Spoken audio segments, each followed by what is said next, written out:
అందరికీ నమస్తే అండి. అధికారంలో ఉన్నంతసేపు అంబటి రాంబాబు కానీ లేదంటే కొడాలి నాని కావచ్చు, రోజా కావచ్చు, ఇంక్లూడింగ్ జగన్మోహన్ రెడ్డితో సహా అధికారంలో ఉన్నంతసేపు మా బొచ్చు పేకలేరు, మా ఇంటికలు పేకలేరు, మమ్మల్ని ఎవడు ఆపలేడు, 175కి 175 మేమే గెలిచేస్తాం, కాబట్టి మా ఇష్టానుసారంగా బూతులు తిట్టేస్తాం, ఇష్టం వచ్చినట్టు మాట్లాడతాం అని చెప్పేసి అని షెల్టర్ అయిపోయారు. ఈరోజేమో శాపనార్థాలు పెడుతున్నారు. మామూలు శాపనార్థాలు కదా, ముఖ్యంగా అంబటి రాంబాబు. ఒకసారి ఏమని మాట్లాడుతున్నారు వినిపిస్తా చూడండి.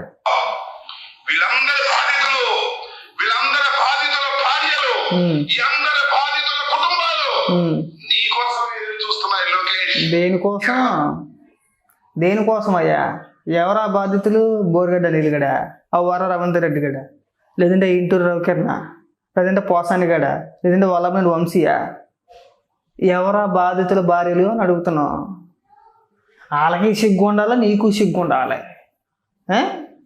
అంటే అమ్మనాబూతులు తిట్టేసి, అమ్మలెక్కలు తిట్టేసి, అక్రమ సంబంధాలు అంటకట్టేసినప్పుడు వాళ్ళ భార్యలు అందరూ పండగలు చేసేసారు కొంపల్లోని. ఇవాళ శాపనార్థాలు ఇట్టేస్తావా? వాళ్ళందరూ ఎదురు చూస్తున్నారు దేనికోసం? వాళ్ళ మొగుళ్ళు బూతులు తిట్టి ఇష్టానుసారంగా మాట్లాడినప్పుడు కంట్రోల్ చేసుకోలేదు, కానీ వాళ్ళందరూ ఎదురు చూసేస్తున్నారా? చెప్తానికైనా సిగ్గు ఉండాలి రాంబాబు. మాట్లాడడానికి కాస్త అర్థం పర్థం ఉండాలి.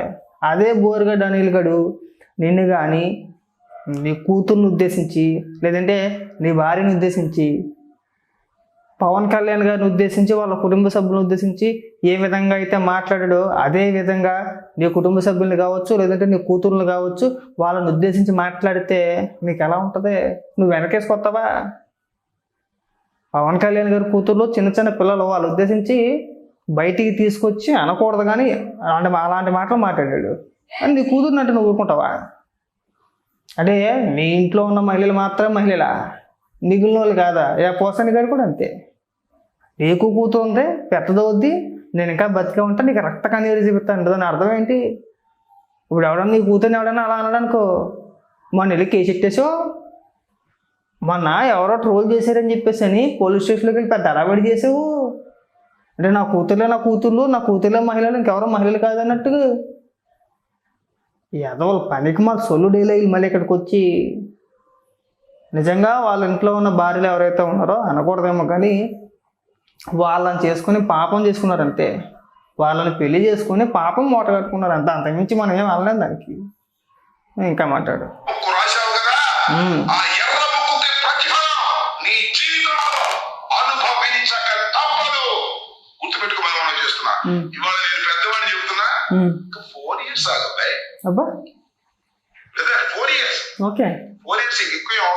నీకు ఇంకా 4 years ఉంది మోత.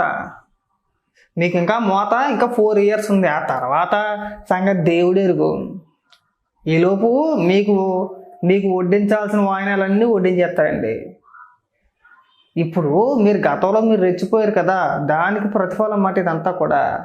ఇప్పుడు జరిగేది ఏదైనా సరే, ఎవడి మీద కేసులు పెట్టినా, ఎవరిని అరెస్ట్ చేసినా, మీరు గతంలో ఇష్టానుసారంగా పేలిపోయారు కదా, దానికి ప్రతిఫలం అన్నమాట. అంటే యాక్షన్కి రియాక్షన్ ఉంటుంది కదా, ఉండదా? 4 years ఆగు.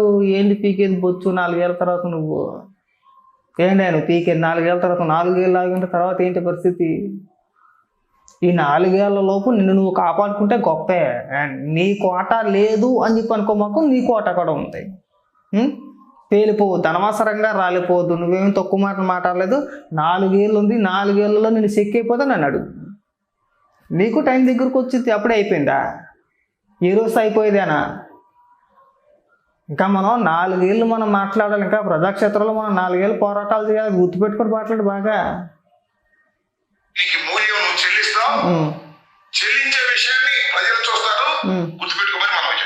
ఏం కాదులే, కానీ ఏదో సొల్లు డైలాగులు కొట్టమాక. ఇంకా మాట్లాడతా ఏదో గాలిలో గెలిచాడు, నారా లోకేష్ గారిని ఉద్దేశించి గాలిలో గెలిచాడట ఆయన.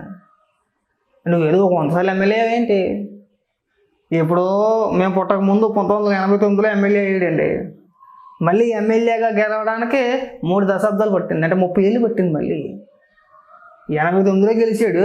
రేపల్లి నియోజకవర్గం అనుకుంటా, నెట్లో కూడా వచ్చిందన్నమాట.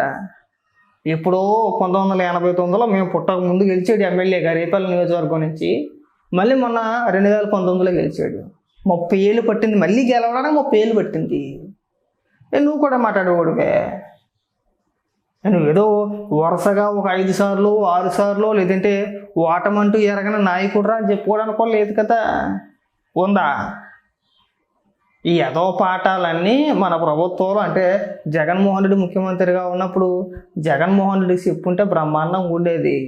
జగన్మోహన్ రెడ్డి ఎవరిని వదిలేదు. ఎవరొచ్చి ఏదో డ్రామాలో ఏదో మాటలు మాట్లాడమాక మా దగ్గర వార్నింగ్ ఇచ్చేస్తాను 4 ఏళ్ళు ఉందని చెప్పేసి. ఇంకా 4 ఏళ్ళు ఉందని చెప్తున్నాను నేను. ఇంకా 4 ఏళ్ళు ఉంది. ఈ 4 ఏళ్లలో నిన్ను, ఆ రోజని, ఆ కొడాలని వీళ్ళ ముగ్గురిని లోపల లేకపోతే మమ్మల్ని అడుగు. నీ కోట అయిపోయింది అనుకున్నావా, లేదంటే నువ్వు లిస్టులో లేవని చెప్పేసి పేలిపోతున్నావు? మాకు అర్థం కావట్లా. లిస్టులో నీ పేరు ఉంటుంది. నువ్వు చేసిన అవినీతి కార్యక్రమాలు చాలా ఉన్నాయి. నువ్వు చాలా పేలిపోయావు, రోజా చాలా పేలిపోయింది, చాలా మంది ఉన్నారు ఇంకా 1 by 1. అప్పుడే పోసానితో ఆగిపోద్దానో వల్లభైన వంశీతో ఆగిపోద్దానో అని చెప్పేసి అనుకుంటే పొరపాటు గుర్తుపెట్టుకో బాగా. ఇంకా రోజా కూడా అలాగే పేలిపోతుంది. నీ దాకా వస్తే కనీసం నీకు మద్దతుగా మాట్లాడడానికి ఎవడో మిగలను కూడా మిగలదు. 4 ఏళ్ళు ఆగు, నువ్వు వార్నింగ్ ఇచ్చే అంత సినిమా నీది కాదు, అంత బతుకు నీకు లేదు. కాబట్టి అతి పేరాపన అతి మాటలు వద్దు. మీరు అధికారంలో ఉన్నప్పుడు ఏ రకంగా మాట్లాడారో మేము చూసాం. తప్పదు కదమ్మా. ఇప్పుడు నీ ఇంట్లో ఆడవాళ్ళు తిట్టేసావు అనుకో, నువ్వు కూడా కేసులు పెడతావు. మనం ట్రోల్ చేశారని చెప్పేసి కేసులు పెట్టావు కదా. చర్యలు తీసుకోవాలా వద్దా? ఇవాళ వదిలేస్తే రేపు పొద్దున్న అంతకు మించి మాట్లాడతారు కదా రాంబాబు. ఆ పోలే అంటే అన్నారులే అని చెప్పేసి అనుకోవడానికి లేదు కదా. లేదంటే చూపించు. ఇప్పుడు అరెస్ట్ అయిన వ్యక్తుల్లో ఎవడ శుద్ధ పోస, ఎవరిని అన్యాయంగా ఆడిపోయిన అక్రమ కేసులు పెట్టేసి లోపల వేసారో చూపించు ఒకసారి. పోసాని గడా వాడు మాట్లాడిన మాటలను ఇప్పుడు బోరుగడ్డ అనిలా వాడు మాట్లాడిన మాటలు వింటే మనిషి అన్నవాడు ఎవడో చిచి వీడు మనిషి కాదురా అంటాడు. అలాంటి వ్యక్తులు మీరు సమర్థిస్తున్నారు, బాగా గుర్తుపెట్టుకో. నీకు బోరుగడ్డ నీరుగడికి సుట్ట రకాలు ఏమైనా ఉన్నాయో నాకు తెలియదు, కానీ ఒకవేళ ఉంటే కనుక అది మనిషి కాదు, గుర్తుపెట్టుకో బాగా. మామూలుగా పేలిపోలా, ఇష్టానుసారంగా సిటీకి ఎత్తే లేకపోతానని వాడు. ఆడు సిటీకి ఎత్తే నేను లేపేస్తానండి వాడు. అసలు మీరు ఇచ్చిన స్క్రిప్టే కదా. జగన్మోహన్ రెడ్డికి చెప్పేది ఉండే, జగన్మోహన్ రెడ్డి తప్పు అని చెప్పేది ఉండే. నువ్వు మాట్లాడలేదు అసెంబ్లీలో భువనేశ్వరి గారిని ఉద్దేశించి. నీకు ఇంకా నువ్వేమనుకుంటున్నావంటే మనల్ని ఏమేమో లిస్టులోని అనుకోవద్దు. అలాగా నీ పేరు కూడా ఉంటుంది. ఈ ఏదో పేలాపను మానేసి వాళ్ళ భార్యలు బాధపడుతున్నారు, వాళ్ళ భార్యలు వెయిట్ చేస్తున్నారు, వాళ్ళ భార్యలే అనుకుంటున్నారు ఎదవలకి టిక్క కుదిరింది బాగానో, నెక్స్ట్ టైం నుంచి కొద్దిగా మాట్లాడేటప్పుడు వాళ్ళ దగ్గర పెట్టుకొని మాట్లాడతారని చెప్పేసి వాళ్ళు ఇంకా సంతోషపడతారు తప్పితే వీళ్ళని అరెస్ట్ చేశారని చెప్పేసి అని బాధపడరు. ఇక వాళ్ళేదో ఆ పోసాని కృష్ణమురళి భార్య మాట్లాడుతున్నానో లేదంటే వల్లభనేని వంశీ భార్య మాట్లాడుతుందేనో నువ్వేదో అనుకుంటున్నావేమో అంతే. వాళ్ళు పైకి మాట్లాడినా లోపల మాత్రం అనుకుంటారు నా కొడుకు మామూలుగా పేలిపోలేదు, బాగానే వేసారు లోపల, వెయ్యాల్సిందే అని చెప్పేసి అని ఖచ్చితంగా 100కి 100% అనుకుంటారు. నువ్వేమి పనికి మాల శాపనార్థాలు ఏం పెట్టద్దు, గుర్తుపెట్టుకో బాగా. కాస్త ఒళ్ళు దగ్గర పెట్టుకొని మనం ఎంతవరకు మాట్లాడాలో అంతవరకు మాట్లాడితే బాగుంటుంది.